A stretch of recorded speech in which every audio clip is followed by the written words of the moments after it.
मित्रों, क्या आप जानते हैं महाभारत के बाद विधवाओं का क्या हुआ था? महाभारत में भाग लेने वाले योद्धा वीर गति को प्राप्त हुए।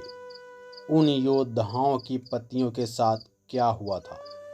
चलिए मित्रों, जानते हैं आखिर क्या हुआ था विधवाओं के साथ। इस कथा का वर्णन महाभारत ग्रंथ के आश्रमवासी पर्व के 33वें अध्याय में मिलता है।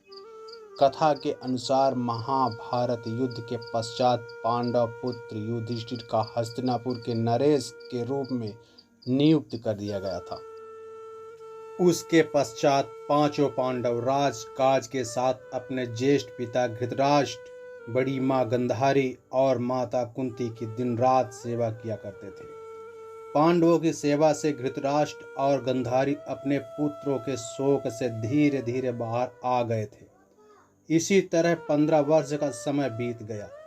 तब एक दिन धृतराष्ट्र ने युधिष्ठिर से कहा, हे युधिष्ठिर, अब हम अपना बचा हुआ जीवन वन में बिताना चाहता हूँ, इसलिए हमें जाने की आज्ञा दो। अपने ज्येष्ठ पिता की बातों को सुनकर युधिष्ठिर दुखी हो गए, परंतु विदुर के समझाने पर उन्हें धृतराष्ट्र सहित माता कुंती और विदिर को वन जाने की आज्ञा दे दी। उसके अगले दिन धृतराष्ट्र, गंधारी, कुंती और विदुर और संजय सन्यासी का रूप धारण कर वन को निकल गए। पांडवों को अपने माता पिता से मिलना। उसके पश्चात पांचों पांडव अब हर समय अपने प्रजा की सेवा में लगे रहते।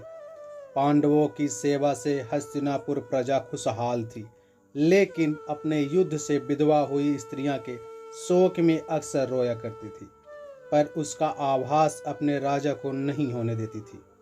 कुछ समय पश्चात एक दिन पांडवों में छोटे सहदेव को माता कुंती से मिलने की इच्छा जागृत। सहदेव अपनी इच्छा चारों भाइयों से बताई। सहदेव की बातें सुनकर शेष तीनों पांडव भीम, अर्जुन, नकुल, उनके पत्नियों के मन में माता कुंती से मिलने की इच्छा जागृत हुई। यह देख हस्तिनापुर नरेश युधिष्ठिर ने वन जाने के लिए आदेश दे दिया।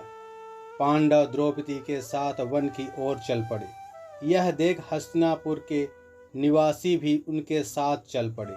उन लोगों में वो विधवा स्त्रियां भी थी जिनके पति महाभारत के युद्ध में वीर गति को प्राप्त हो गए थे। वन पहुंचकर पांचों पांडव उस आश्रम के चारों ओर जहां सभी निवास कर रहे थे, वाकी के हस्तिनापुर निवासी उसी आश्रम के आसपास निवास करने लगे। महर्षि वेद व्यास का वन में आना। कुछ दिन पश्चात एक दिन महर्षि वेद व्यास उस आश्रम में आए, परंतु वहां वेद व्यास देखा पांडव सहित हस्तिनापुर के सभी निवासी भी युद्ध में मारे गए अपने परिजनों के शोक में डूबे हुए हैं। यह देख महर्षि वेद व्यास ने सभी लोगों से कहा, आप लोग युद्ध में वीर गति को प्राप्त हुए अपने परिजनों पर शोक मत करिए।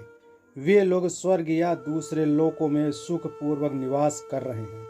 वे सभी अपने अपने लोकों में अति प्रसन्न हैं। परंतु महर्षि वेद व्यास की इन कथनी से भी उन लोगों को शोक दूर नहीं हुआ।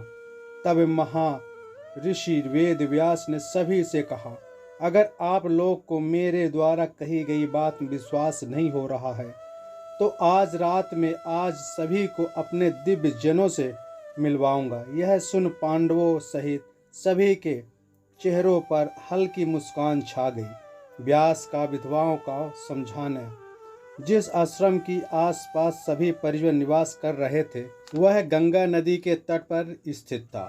शाम को सूर्यास्त होने से पहले वेद व्यास सभी को लेकर गंगा के तट पर पहुँचे।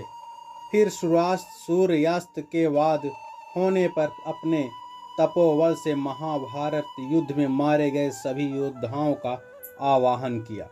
महर्षि के आवाहन से सभी योद्धा एक एक कर गंगा जल से बाहर निकलने लगे। विधवाओं का परलोक गमन। कुछ समय बाद युद्ध में मारे गए योद्धा एक एक कर गंगा जल में जाने लगे।